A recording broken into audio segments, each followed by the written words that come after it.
Welcome to Ask a Recruiter Live. I'm Becky Graham from Glassdoor, and we're here to help you navigate a job market that no longer plays by the rules.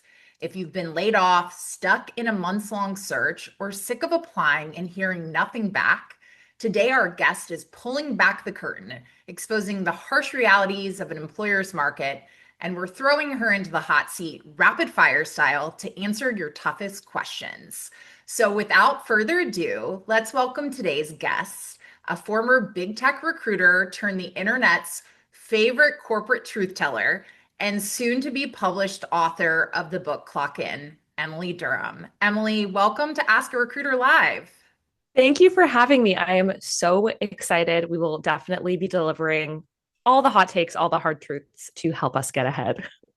Yeah, Emily, when we sat down earlier this week to really chat about what would resonate with this audience, three truths rose to the top. Can you preview what we're talking about today and why we're headed in that direction? Yeah, without giving too much away, whenever I speak to people, there's really three core things that really stress us out. The first is, how am I supposed to get in the room? Meaning, how do I get the interviews? How do I get my resume noticed? How do I connect with the right people? The next is, okay, so I got in the room. Maybe I got the interview, I got to the networking opportunity. How do I make people come to me? How do I make opportunities find me? How do I make sure I'm growing in my career? So those are the two that definitely stress us out the most. And then of course, money rules everything. So it's having those difficult conversations about making sure you're paid while you're in the room and earning what you're worth. So we'll get into all the big stuff today. Excellent. Well, today's conversation is for our audience. We want to make sure your questions get answered by Emily. So if you have a question, throw it in the Q&A box. And as we go, we'll pull the best ones into the conversation. And if you're joining us live on LinkedIn, drop them in the comments.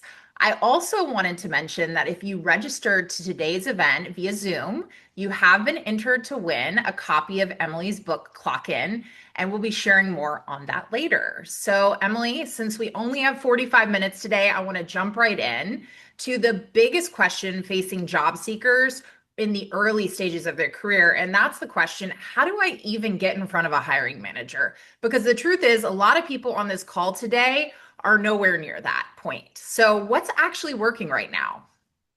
Yeah, it's really interesting. I think a lot of the advice that we see online, especially advice about job seeking that worked, a couple of years ago, really doesn't apply today. The first thing we have to do is bust a big myth. The idea that you should be customizing every single application and having a customized resume for every single job that you submit to, in my opinion, kind of bad advice. Because the issue today isn't having the perfect resume. It's actually making sure someone opens it. So if you want a hiring manager or your dream company to know that you exist, spending all of your time on the pieces of paper isn't how we get there anymore. So what's really working is making sure you have one really solid resume. It's loaded with the right keywords, it's loaded with the right terminology, and you're spending all of that extra time, like literally 50-50 energy split here, okay, on networking, reaching out to people who work at the company, asking for career chats, not reaching out to the recruiters. Their messages are way too full. Go right to the manager. Heck, go right to the person who's currently in the job that you want. And that's how we actually are able to have conversations, get referrals, and get your resume noticed. Yeah, I want to double click down on getting the resume noticed. But before we do, I wanted to pose a question to our audience. I would love to hear the most unexpected way they've ever networked their way into an opportunity. I've heard a lot of things on Glassdoor, from a wedding to a pickup basketball game, or even tailgating at NFL games in different cities. People are really thinking outside the box when it comes to finding those opportunities, and they're found in most unexpected places. So I'd love to hear a little bit from our community about where they've been networking. So just to kind of revisit that idea of the resume, right? You were talking about, people are optimizing for ATS, they're tailoring their resume, but cold online applying converts. I saw a stat recently, 0.1 to 2% of the time. So it really is best if you get on a recruiter's radar. So how do you do that? You said their inboxes are really full right now. So how do you kind of go around that? So, you know, submitting an application is just kind of a formality. I love this question. The first thing I think we have to acknowledge is this is way too much work for us to have to find jobs. And I think we need to hold space for that. It's kind of crazy. We're allowed to hate it. We got to work within the parameters of what we have. So, one of the best ways you can do this is to be really intentional about networking. I believe in treating it like it's career hygiene. That doesn't mean that you need to be cold reaching out to people 5 days a week. It means you need to figure out what feels comfortable for you and just make it a part of your routine.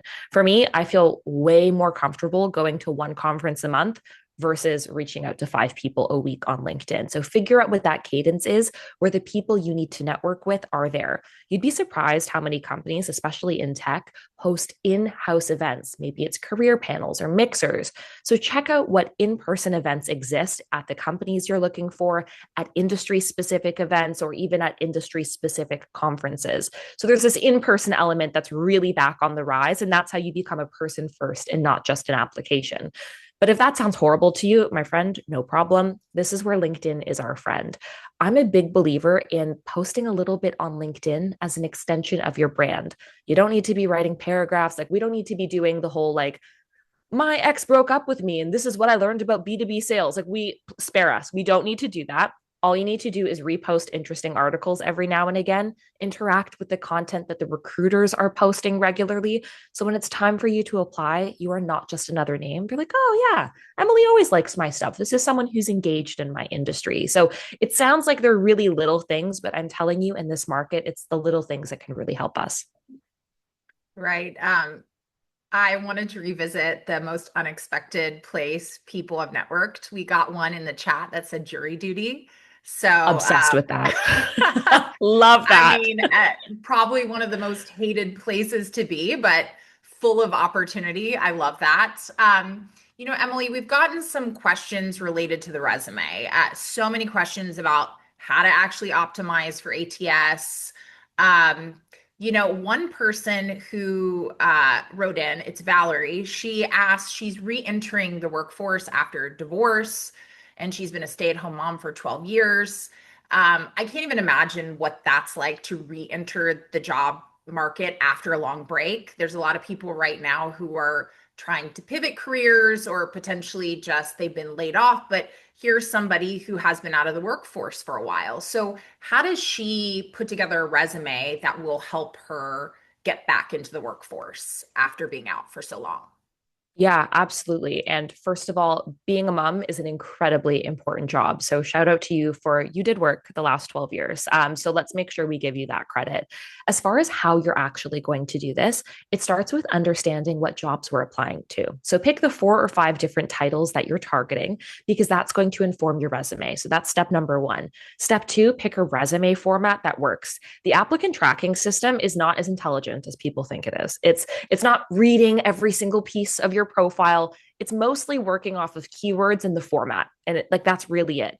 Keep to a very simple format. Doesn't matter your industry. In today's day, the simpler, the better. So, a very classic plain text resume template is a great place to start. As far as how to optimize for the ATS, the best thing you can do is look at the job descriptions, look at the postings you're seeing on Glassdoor or wherever you're applying for jobs, and notice what the requirements are over and over again for those jobs you've called out. Boom, those are your keywords. And if this feels like a lot of work, throw it into your AI platform of choice. It's going to help you navigate what those keywords are. But that's on the resume. Actually, breaking back into the workforce after taking time for family is really all about how you sell this. Now, you've got a couple of options, one of which is you can be totally transparent, which is what I would recommend, and include that you took time off for family. Why not call out some of the incredible side projects you worked on? Maybe you supported with PTA, with schooling, with supporting neighbors. All of that counts as work. But if you're still feeling like, it's not quite connecting and getting you those opportunities you're looking for, I'm a big believer in create opportunity as we're looking for those more traditional jobs. So maybe based on your industry, almost every industry can make space for this. Offer some consulting. Maybe you go on a website like Fiverr or Upwork and you offer your services to put that on your resume to say, yes, I was a stay-at-home mom and I have a consulting business. That kind of just helps employers remember that you've been keeping your skills top of mind. But in addition to all of this, I know I'm like a broken record here, networking, networking, networking, because what it takes today is someone saying, oh, I know Becky, she's awesome. And that's what's getting people hired today in an era where, frankly, everyone's resumes read the same because they're all updated with AI. Emily, it does seem that like we've been discussing, you really have to think outside the box. And, earlier prior to this conversation, it just depends on the industry you're in. There are so many nuances, really, and you have to try a lot of things to be seen and heard. There are a lot of people watching today who are very polite, they're very professional, and they're honestly really too scared to try something bold. What would you tell them? What permission would you give them right now to kind of step out of their comfort zone? And you know, when we talked also about this conversation about sometimes you have to do some unhinged things. What is too far over the line as well? Oh, great question. So if you're hearing this and you're like, Emily, girl, the last thing I want to do is network, I don't have it in me. That's okay. When we say be bold and be creative, it's not going to look the same for everyone. Extroverts have a different take on this than introverts. Folks who work in tech might have a different take than folks who work in banking. All of that is okay. You need to figure out what the right bold move is for you. So if you're someone where all of this just sounds bad, in my opinion, the lowest lift is you pre-scheduling some posts on LinkedIn and hitting up one conference a month. That can be enough if that's kind of what your desires are aligned with. So you don't need to have this big crazy strategy, but sometimes the boldest thing we can do is just ask someone we know for help. So it can be the next time you're at, kind of going back to the question you asked about a wild place you've networked. I was at a house party a couple of years ago and I was chit chatting with someone and I was like, gosh, you work in sales and you're awesome. At the time, I was still a sales recruiter. I was like, girl, give me your email. Like, I hired her 3 days later. She was awesome. So, like, everywhere you go is an opportunity to network if you're asking the right questions. So, it can be as simple as that. Now, where it's got to stop, friends, is sliding into the DMs of recruiters, unless they are like publicly facing, I'm a recruiter, contact me, too far. Sliding into their TikTok comments, too far. So, where it's a professional setting or you've built rapport in person, go for it. Ask the bold questions. That's what you need to give yourself permission to do. It's what everyone else is doing. So, we need to get on board. When it veers into like the personal side of socials, I vote we keep it to LinkedIn. I think that a DM slide is a bit bold in the year of 2026. One additional question, and then we're going to switch gears in a minute. The referral. Is it okay to reach out to somebody who is at a company you want to work for and ask for a referral? Again, I'm just taking the stance where you probably don't know them. Is it okay to reach out to them? I fear no, and only because of how the human brain works. So humans are more likely to help you when they feel like they know you. You're more likely to help your mom calling you, needing help moving, than your neighbor who you've never spoken to. And careers work the same. So if you want to get referrals, which all of us should want to, you should never reach out to someone on LinkedIn and say, "Hey, your profile looks great. I applied for a job at your company. Can I get a referral?" They don't know us. They don't know the quality of our work. Our goal needs to be making sure that we are getting to know people enough that they can comfortably refer us. Because here's the thing a lot of people don't know there's two different kinds of referrals. There's one that's in the company's system. So I say, okay, yeah, I know Becky. I'm going to throw her in the referral system. Beep, boop, bop. You're now in the applicant tracking system for the company. Now that's helpful. It puts a little star next to Becky's name. And now everyone at the company knows Becky has Emily's endorsement. But the other kind is more valuable. It's me actually messaging the recruiter and saying, "Hey, friend, I have a candidate named Becky. She's awesome. We've gone for coffee a few times. She's interested in the role. I'm going to send you the resume directly." Those are the referrals that get you hired. And those are only the ones you have where you build connection. So, my advice for you try to have two career conversations with this person, 20 minutes each. Ask them questions about their career. And at the end, say, "Would you be comfortable if I connected with you about positions open at your company?" It's a softer way to say this, gets the job done, and helps you build relationships so it doesn't feel transactional. That's amazing advice, Emily. Really excited to hear your take on this next section. And, um, we talked about how to get in the room through applying and networking, but now we're going to talk about a hard truth that your strategy also needs to be always on. So, how do you get your name in front of recruiters and prospective employers so opportunities find you while you're working or while you're sleeping? How do you do that? Yeah, a lot of this is just through personal brand. And I talk about this a lot in my book, but even when I hear personal brand now, I'm like, oh gosh, this feels like something my dad lectured me about when I was 29. Like it was, which by the way was just minutes ago. But I think we have this perception of personal brand that it's this big labor intensive project that we're working on. But our personal brand is really simple. It's how we make people feel and whether or not people understand what we're working on. So if we want opportunities to proactively find us, it means when you're at work, you are proactively sharing your wins with your boss. Every single week, when you have a one on one conversation, you're sharing, "This is what I accomplished this week." It's going to feel awkward. It's not going to feel awkward when you're cashing in the check for that promotion you just got. If you're job hunting, share some of the wins and accolades you've had on LinkedIn. I know it feels corny and it feels cheesy and uncomfortable, but that's what gets you noticed. So if you updated something really interesting in your GitHub, coding, post that on LinkedIn. You contributed to an interesting article, you volunteered with something interesting, share that on LinkedIn. That's kind of the really big piece here for people to proactively find you is have an established LinkedIn presence and a personal brand where folks walk away and say, "Oh, I had a really good time working with this person." That's how you're likely to get word of mouth referrals that are actually going to get you those opportunities. And it doesn't have to be heavy lift. It means showing up aligned with how you want to be perceived everywhere you go in the context of work, and sharing your wins online and with your boss or prospective employers is massive. Yeah, that's really good advice, Emily. I'm really curious to see where our audience is at with building their personal brand. So, audience, when you imagine a recruiter Googling you right now, what comes up? Is it a polished resume? Is it old posts you rather hide? Honestly, no judgment. We just want to see where you're at with this so we can provide you the best advice and see where everyone's starting from. So, Emily, while we're kind of waiting for people to weigh in, let's say we have some novices here to building a personal brand.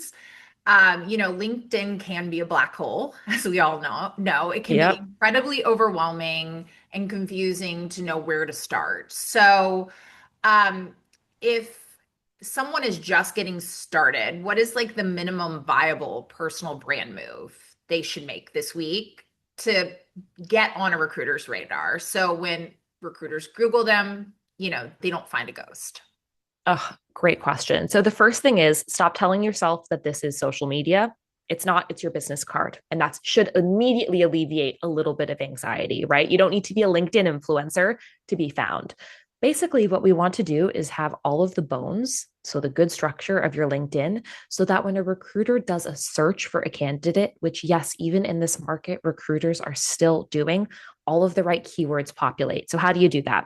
First of all, a LinkedIn profile with a header photo, so that beautiful profile photo of your non AI generated face, is 80% more likely to get opened than profiles without.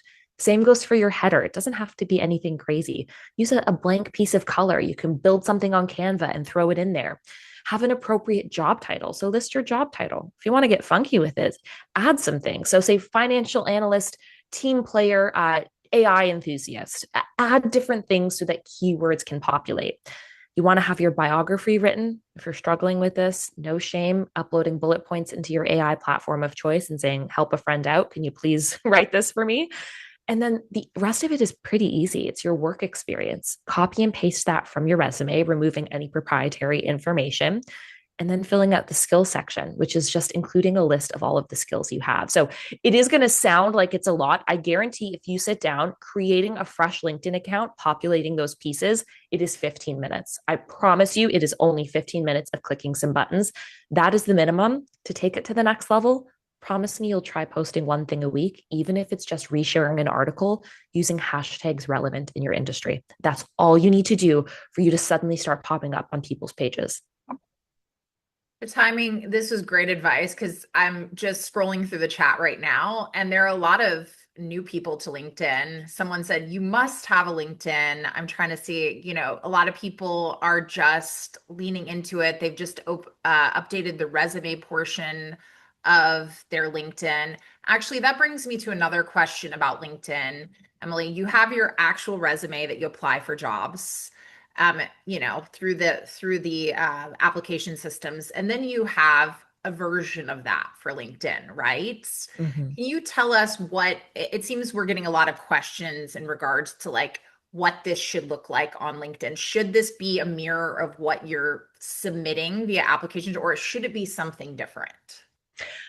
This is where I think I have a hot take. Whatever is most realistic for you to complete, great. The reality is, a recruiter isn't reading your resume and they're not reading your LinkedIn profile. They're skimming it.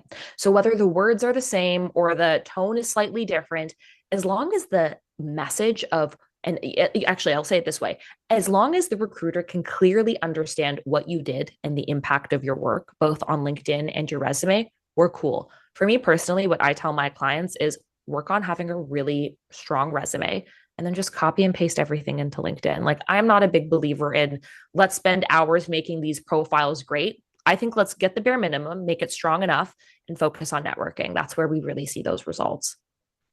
Great. And there's one last question. We're going to move on to the next section, which is all about money. But Love it. I thought this is really important to end kind of this segment on this question.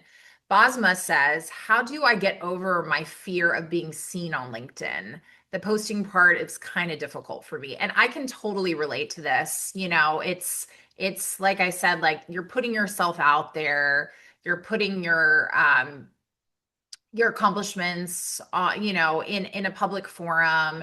It's a place where there's a lot of judgment that can happen and comparison. So how do you get over this fear, Emily? Yeah. And Basma, what you're describing is so common and so normal. And there's nothing wrong with you for your body kind of rejecting that this is something we have to do.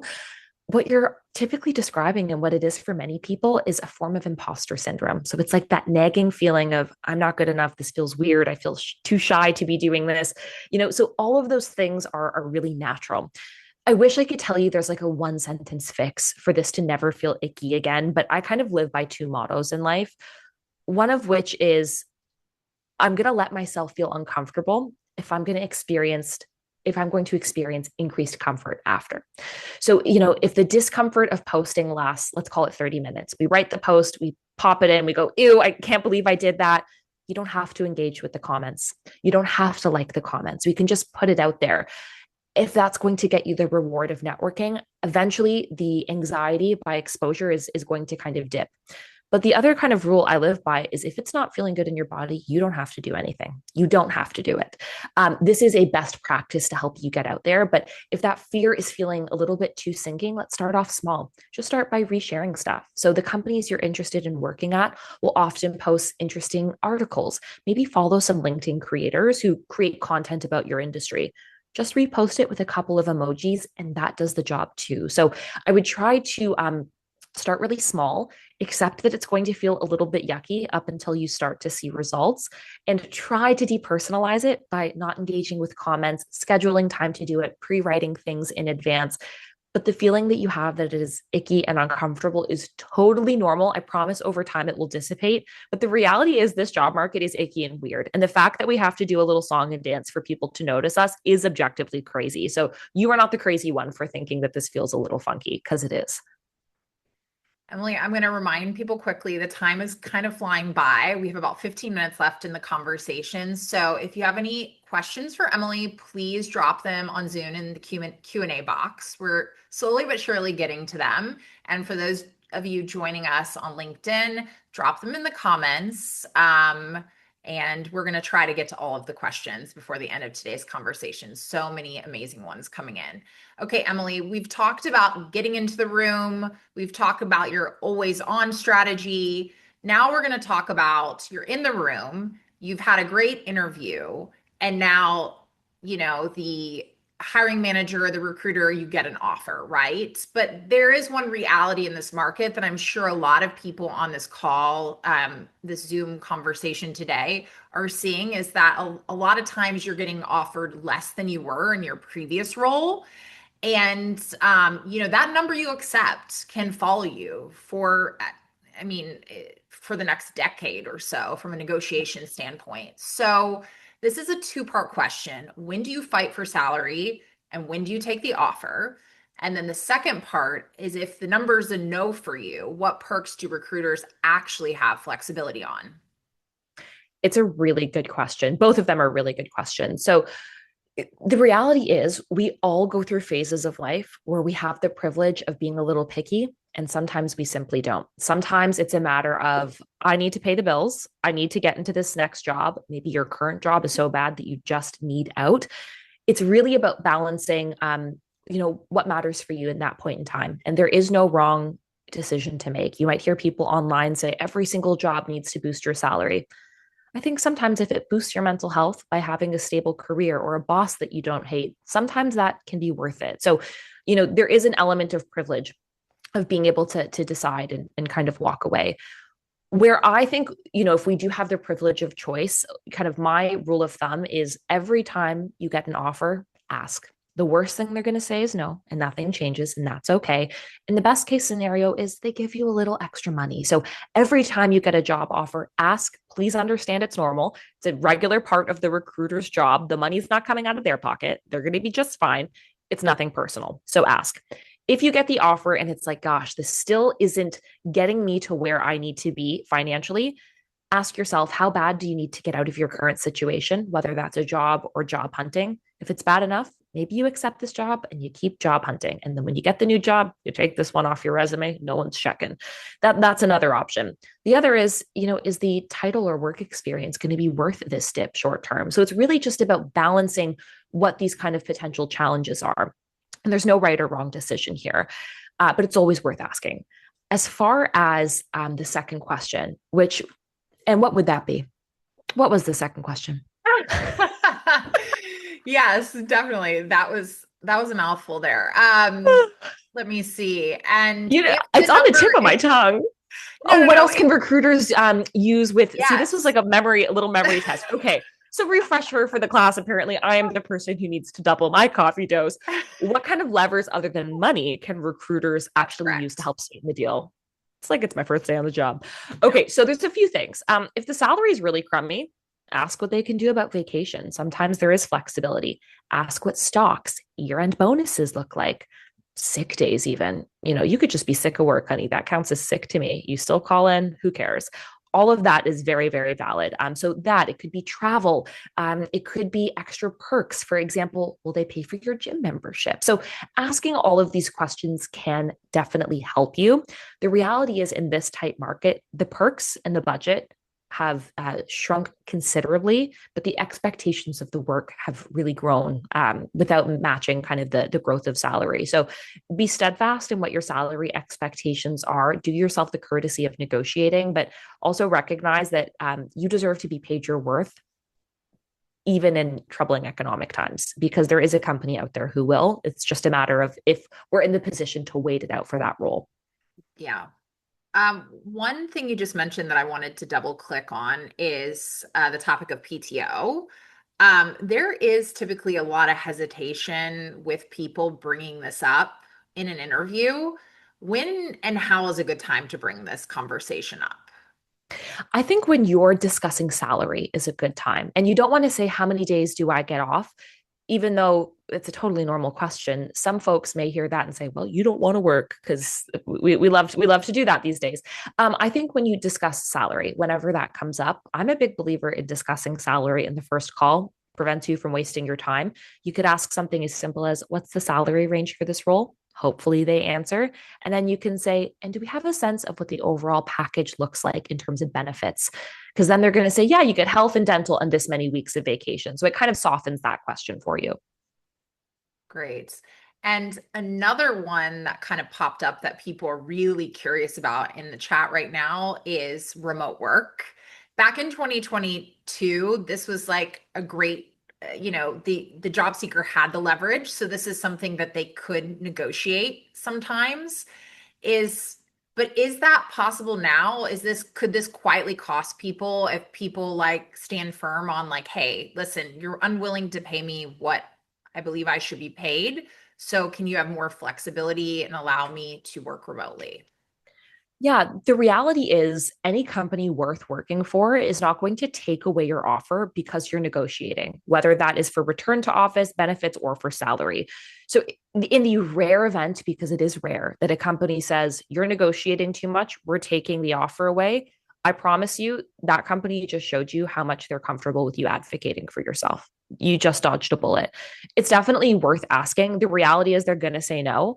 A lot of organizations who are remote first or are open to remote and hybrid work are advertising it because it's in demand. So if they're pushing you to come into the office, chances are they're going to say no. But again, there is no harm in asking as long as you're doing it in a quote unquote soft way, which is not make me work from home. It's, is there any opportunity for me to have a hybrid or remote work schedule based on the salary? Great. Well, I wanted to jump into the Q&A because we've got a bunch of questions that have been upvoted, some with multiple responses. But this one was really interesting to me. It really covered the topic of ghosting, recruiter ghosting. So many people, I've been ghosted, even after multiple conversations. So um, it's, I think, let me just read this one. I have been like crazy the last 4 to 8 months, and I was wondering what was the best way to reach out to companies since I've been connecting with a lot of recruiters and sometimes they ghost me and I never hear back. So it just seems like a lot of people here, if they get in with recruiters, but it's like one ghosting after another. I think maybe it would be interesting to hear from your perspective as a recruiter this, unpack a little bit about ghosting and maybe what's happening so people can feel like a weight lifted from them. Yeah. So much like on Hinge, if you're being ghosted, it's not your fault. It is not because you had a crummy interview and it's not because something is wrong with you. There has actually been a statistical uptick in the volume of candidates getting ghosted by recruiters. And it happens for a few reasons, one of which is because the job market is so awful, there are way more job applicants than jobs available. So recruiters are now skimming through thousands of resumes instead of hundreds. So their workload is increased, and you'd be surprised how bad a lot of these tracking systems are. many recruiters, like there were years up until 2023, I was managing recruitment through a Google spreadsheet. Do you know how easy it is to lose track of someone in a manual spreadsheet? So a lot of the times it is just a lack of support infrastructure and an understaffed team. The other very real part of this is because folks are so busy, they're opting not to give feedback because that requires more time. And they know candidates will reach out asking for feedback. And it is the unfortunate, easy way out that is a really yucky thing to do to someone. So if ghosting has been happening to you, you are not alone. It is not your fault. As far as how to kind of move through this, recruiters are the biggest perpetrators of this. And I say this with love. I love a recruiter. I am a recruiter. But because of the volume of work that they're doing and the fact that there's no metric being measured around whether or not they get back to every candidate in a lot of cases, it can easily fall through the cracks. Where I would actually over index your time is on people who work at the company who aren't navigating 1,000 candidates they're speaking to. They're maybe dealing with two or three. So if you're looking for marketing jobs, go to the marketing manager, not the recruiter themselves. It is harder to ghost someone when you've built rapport and you have emails. The other shady thing you can do, which I feel no guilt of, if you have been in late stage interviews and this recruiter is ghosting, you've got no update, you followed up at least 3 times over the course of 3.5 weeks, you're getting nothing, find their manager on LinkedIn. It's easy. And you do what I call a proof of life check. Hey, just wanted to reach out. I recently interviewed for this role, haven't heard back from the recruiter and followed up on this date, this date, this date. Just wanted to make sure everything was okay and wanted to get some feedback on where I'm at in the process. When you go to a manager in a nice way, I can almost guarantee you're getting a response. So that's, you didn't hear it from me. Well, that's certainly a hot take. Bit of a hot take. And I think that is only okay when you are at like the final, like I have a close friend who was 7 rounds of interviews in, was verbally told they were getting the job and the recruiter ghosted and they didn't hear back for 5 weeks. And I was like, that's a point where you've done enough interviews where you deserve feedback. Obviously, don't do this for just applying to jobs or one casual conversation. But if you're late stages with someone, you deserve the feedback so you can understand where you can improve as a candidate. And I think sending a kind, non-aggressive, non-argumentative email to the manager can actually help you get those answers. And like, sometimes that's enough to help you get that next role. So reserve that for like the special occasions. It's definitely not the thing we do every time. We have a couple questions rolling in about cover letters. This one is from Elise. What is the value of a cover letter? Is an application penalized for not including a cover letter if it's not a required field? Great question. So if it is required, definitely include it and know that no one is reading it. And if it's not required, please don't waste your time. People are not reading cover letters. They were hardly reading them 6 years ago, and most especially not today. Have one really decent cover letter that you reserve for applying to jobs where it's required. But when you upload an application, typically in one person's profile, it'll show cover letter and resume. The recruiter's just going to click your resume. Chances are they're not even sending the cover letter to the manager. So definitely not something I'd invest too much time in. Great. And I'm just quickly scrolling through and seeing if there are any other ones that jump out to me really quickly. Lots They're of also good. I know, so many questions. I wish we could stay here all day with you, but I know you're incredibly busy. Um, Let me see.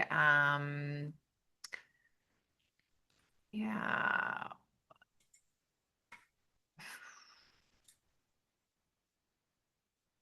Sorry, Emily. I Oh, think don't be. there's just so But there's many so much good stuff here. to go through. It's hard to pick. It's like they're just great. Absolutely. Absolutely.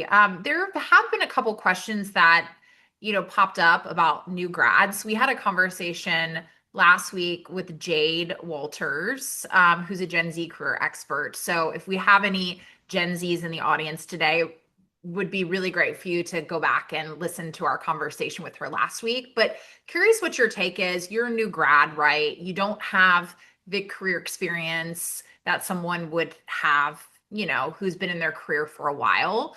There was a question that just came in about like how to structure a resume when you're newly entering the job market. Do you have any hot take on that one?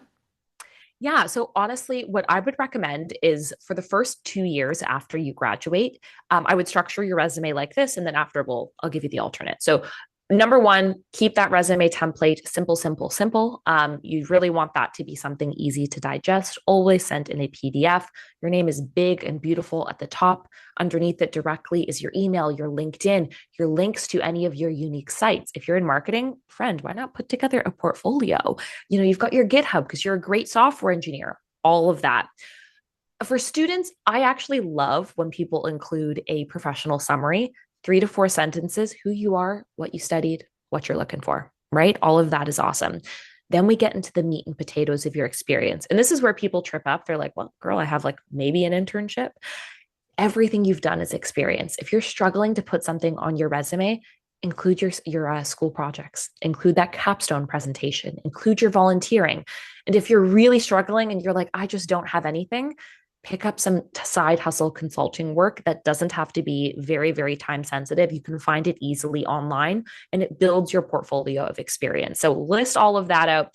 Um, for new grads, you can put your education just above the work experience. As you start to get your first big kid job, then we bump your education to the bottom. So that's kind of the general format that I would follow. But from a new grad perspective, we know that there's a significant dip in the number of early career roles that are available.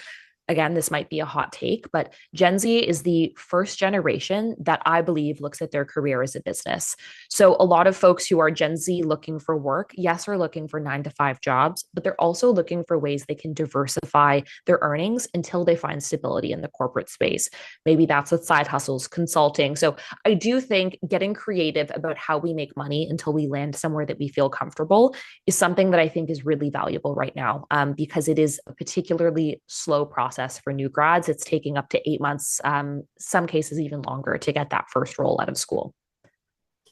Yeah, no, and that's a good transition to this last question I want to ask you from our audience before we pivot into the rapid fire Q&A round. So stay tuned, that's coming up. I But love it. I wanted to jump into this topic of side hustles because there are a lot of people who work a full-time job and have a newsletter or a consultancy or they're career influencers. So, how do you, if you're going for a new job, how do you ensure, is this something you would bring up during the interview? How do you ensure this doesn't work against you and that that employer knows you're serious about dedicating your time and energy to them? Yeah, you need to know your industry. I relate to this so deeply because my career coaching was a side hustle. In for the majority of my career, but how you position it with the employer really matters. But the employer themselves matters. I know for a fact if you work in a like a bit more traditional industry, think government, think many arms of banking, investment banking, side hustles actually cause those businesses risk at times. So they're much more risk averse in those spaces. But I worked at a tech company that specifically was serving small businesses. I told them I had a small business and they were like, oh, heck yeah. It was something they were excited about. So if you're someone where this is a space you're in, think about the industry you're applying to. If your industry will have appetite for it, put it on your resume like it's work experience because it is. And in the interview, you can say on the side to fuel my passion, this is what I do, but I want to be clear it's something I do on the weekends. And most employers, especially if you're going for a company that is regularly hiring Gen Z, this isn't news to them. And I think that's a really beautiful thing. Working at a company that supports your side hustles is an incredible opportunity. And for me, it was a career changing one. So I'm very pro those opportunities. And now you're the author of a book. How exciting. Crazy. I'm so excited. It all started with career coaching, so Oh, that could wild. be anybody in our audience today. So that's really exciting to see where your career can take you. So, Emily, that's a wrap on our main convo. We had so many great questions from our audience. I wish we could get to all of them today, but we did highlight some of the best ones that have come in. This is what we like to call our rapid fire rounds. So, I'll ask you a series of short questions, and if you can just give me the first answer that comes to mind. Are you Let's ready? do it. I'm so Okay, ready. great. Okay, what's one piece of unhinged work advice you live by? Be scared. Actually, you know what? Here's what I will say. The biggest piece of unhinged work advice that I live by is be absolutely terrified and scared and just choose to do it anyway. So act first, think second, and trust yourself. What's your best tip for building a personal brand? The best tip for building a personal brand is knowing what your personal brand is. So you have to actually map out and define who you want to be seen as at work so that you can actively show up as that person. So unless you've got a definition, friend, we don't got nothing. What's your negotiation secret weapon? My negotiation secret weapon is silence. There is no negotiation tool more powerful than saying what you want and sitting there quiet. I don't need to justify why I deserve it because you already know. I'm just going to sit there quietly until you give it to me. What's something most people get wrong about networking?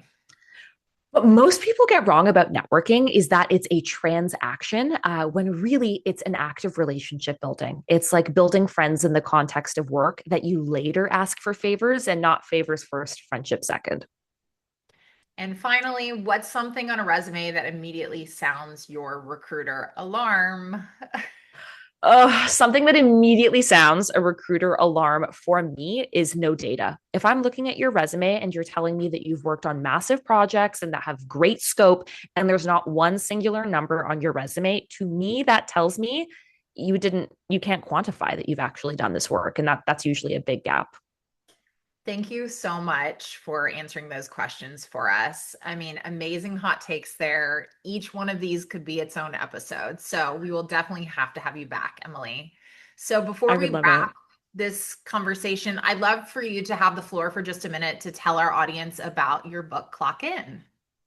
Yes, I'm so excited. So this was something I've been working on for just over 3 years. But my debut career advice book, Clock In, is out on May 19th. It's actually available for pre-order now, wherever you get your books. So the Amazons, I love supporting small business. If you have your local bookstore, is a big push that we have.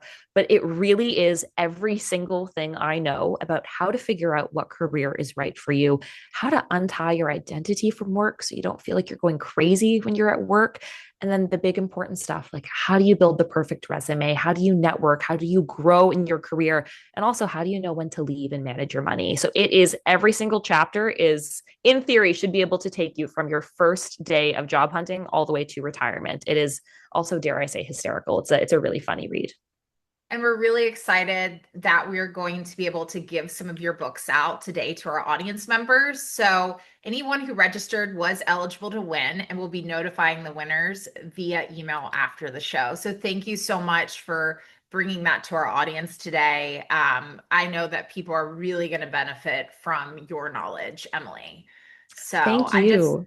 I just want to, I know, we're running out of time here. So I just want to quickly thank you, Emily, for being here today. And Caitlin behind the scenes, who's been producing this episode, Autumn, who's been in the comments moderating and sharing advice, and to our entire audience. Thank you for showing up, being vulnerable, sharing, supporting one another. I mean, that's the only way we're going to get through this difficult job market is banding together and sharing our knowledge and supporting one another. And before you go, please scan the QR code to rewatch or share this episode with someone who needs it.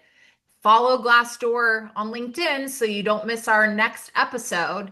And if you want more from Emily, grab her book Clock In and follow her wherever you spend your time online. The links are going up in the chat now. And thank you so much for attending Ask a Recruiter Live, where we help you navigate a job market that no longer plays by the rules. See you next time.